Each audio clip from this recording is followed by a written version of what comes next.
Ya, Assalamualaikum warahmatullahi wabarakatuh. Salam sejahtera bagi rekan-rekan dimanapun Anda berada. Kali ini kita akan belajar bersama mengenai materi menginput dan membuat neraca saldo pada program aplikasi Mayob Accounting. Baik, em,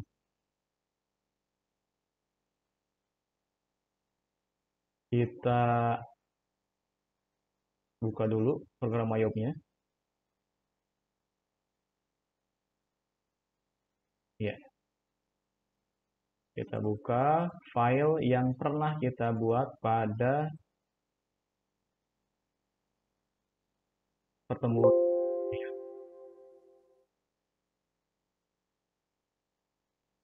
Baik. Pada pertemuan sebelumnya, kita pernah sama-sama membuat daftar akun mulai dari kelompok aset, liability, equity, sampai income. Untuk cost of sales, expense, other income, dan other expense, saya tidak mensimulasikannya karena empat kelompok akun ini relatif lebih mudah dibanding akun atau kelompok-kelompok akun sebelumnya yang memiliki persyaratan dalam hal menginput dan membuat daftar akun di kelompoknya masing-masing. Baik, kita posisikan di equity karena kali ini kita akan menginput dan membuat neraca saldo. Nah, di sini ada historical balancing account 65 juta seperti itu ada di kelompok expense dan other income other expense. Kita masuk ke menu setup untuk menginput neraca saldo, pilih balances, account opening balances. Baik. Nah, ini adalah daftar akun yang siap diisi, hanya saja sudah terisi tadi saya informasikan untuk kelompok akun expense, other income, dan other expense. Kenapa? Karena proses penginputannya relatif lebih sederhana, tidak terlalu eh, memiliki persyaratan khusus. Nah, untuk aset, kita lihat dulu soalnya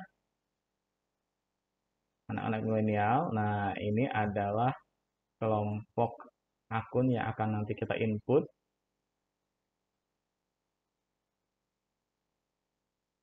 Ya,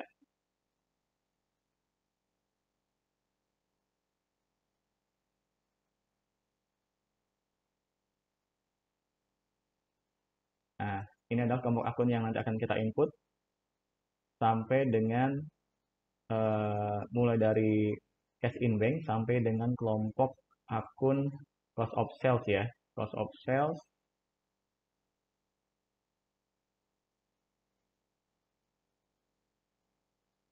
ya ini cost of sales seperti itu.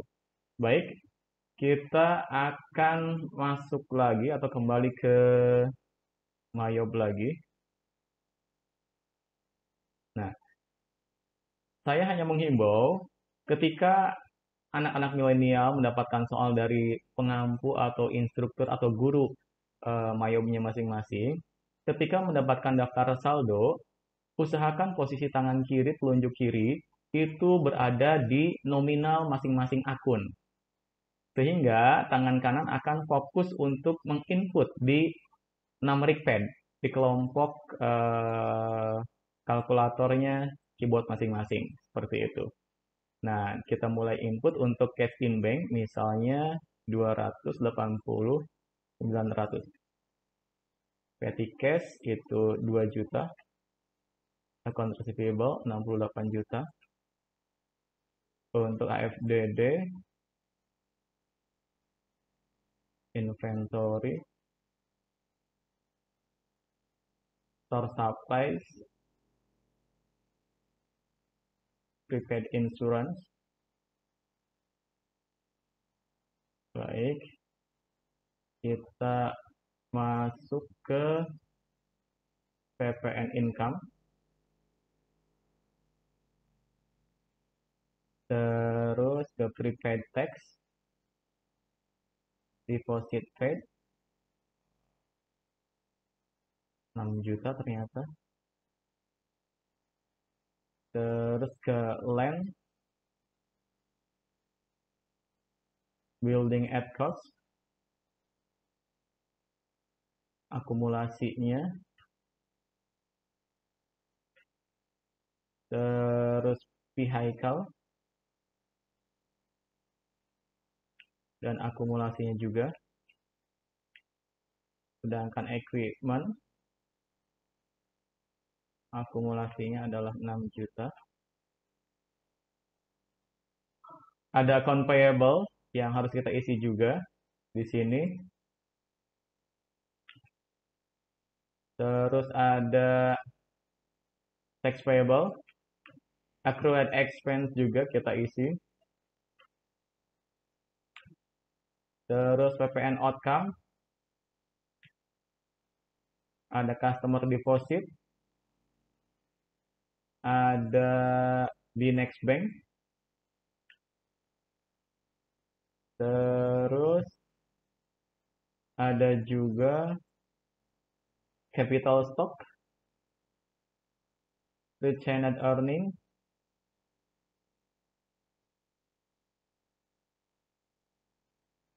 terus kita input sales juga,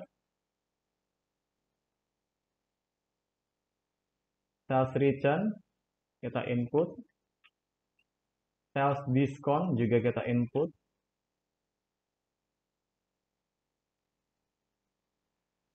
terus COGS kita input 250 juta, trade in 1.500.000, dan sales purchase discount itu 3 juta. Baik, di sini sudah amount left to be allocated-nya 0. Berarti jika kita lihat, maka historical balancing account-nya pun akan 0. Berarti ini mengindikasikan bahwa neraca saldo yang kita input itu sudah benar, tidak ada kesalahan. Hanya saja di sini ada current earnings, muncul nominalnya sebesar 146.172.000. Ini adalah laba sementara. Mengapa muncul laba? Karena tadi kita sudah lakukan input untuk income, cost of sales, expense, other income, other expense. Jika pada neraca saldo di periode sebelumnya ini masih memiliki nominal, maka ketika di saldo awal kita input juga, itu akan mempengaruhi dan akan membentuk current earnings. Saldonya akan terbentuk, apakah itu terlepas rugi atau laba seperti itu. Misalkan di sini kita lihat 146.172.000 ini berarti laba sementara. Kita tinggalkan daftar akunnya, kita masuk lagi ke neraca saldo. Nah, di sini saya akan menjelaskan bahwa ada beberapa akun yang sifatnya kontra account.